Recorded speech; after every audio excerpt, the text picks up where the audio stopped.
Hello from Compass for Your Life. Mark and Cheryl here. This is one of our favorite places, and we thought we'd tell you about it. It's the Baldpate Inn in Estes Park, Colorado.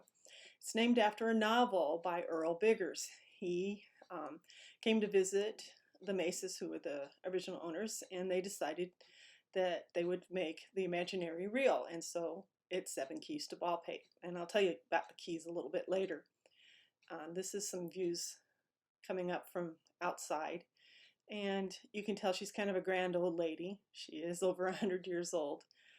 If you have any kind of issues climbing stairs, this is the back entrance I've recommended. As you can see, this is the front steps, and they're very steep and very well worn, so that would probably be the best if you have any problems. This is the lobby, and it's facing towards the dining area. This is where you eat if you're bed and breakfast guest, or if you come for lunch, and the food is very good. Lois is a good cook. This is the patio or the porch that's covered, that's in the front of the property or on the front of the lodge. This is my husband's favorite pastime. He goes down in the morning and has coffee and loves to talk to whomever is sitting out there. This is Moose and Lois. That's fun.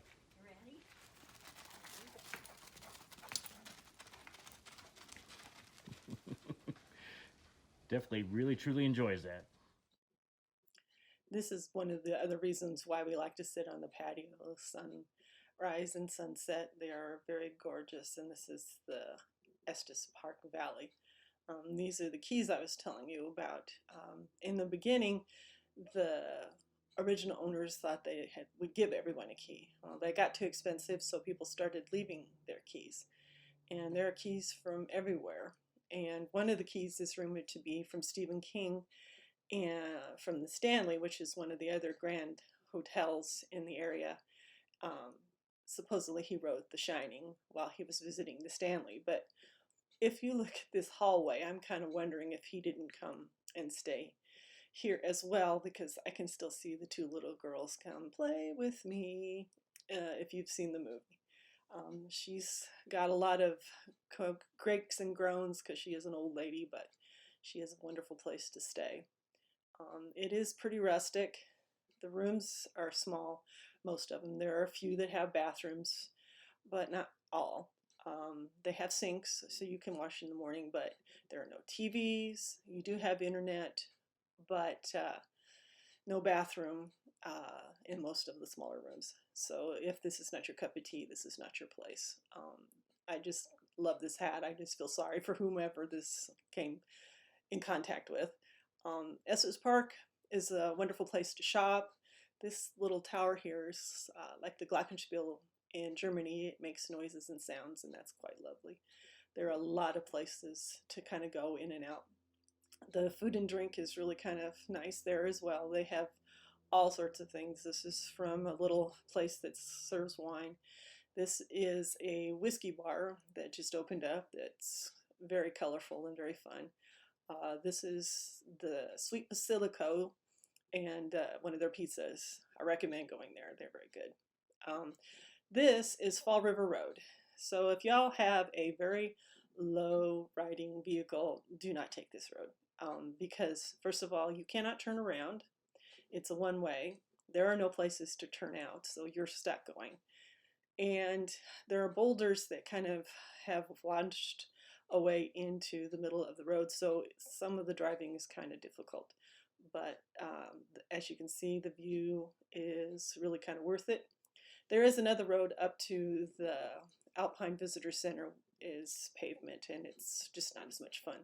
This is a place along Fall River Road that we stop, little creek bed. But you can see it's pretty steep and very rustic. So if you have troubles with that, take the pavement. This is a picture from the Alpine Visitor Center. As you can see, it's pretty high elevation, so I recommend taking water with you and a jacket. It can be cold and windy up there, even in the middle of summer.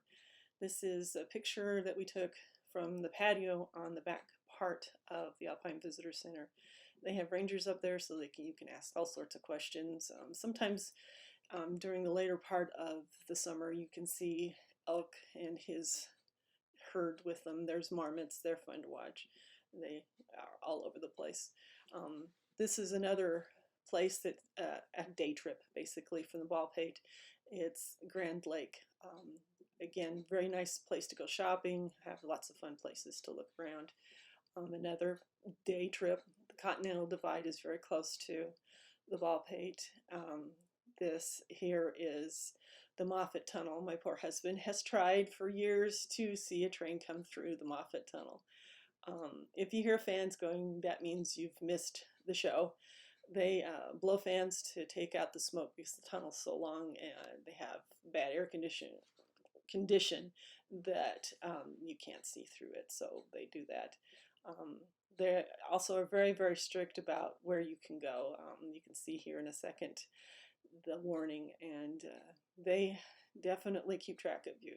There's cameras everywhere, and they're pretty serious about their locomotives. This is just a little place that we like to go and visit, and I kind of liked the chairs. This kind of a place, Estes Park, and that is pretty laid back, so you know, sit and visit. This is some of the flowers that they plant out front. There are a lot of flowers out in Estes Park. This is when we went one time when the aspen were turning, and that's another glorious trip. That's a little closer into fall though. But if you enjoy the mountains like we do, this is a wonderful trip. There's hiking, there's biking, you can go swimming, you can go shopping, you can have all sorts of places to eat and drink during the day and the evening, and you are very close to Denver if you want to go see some ball game or show. But we recommend going to the Baldpate.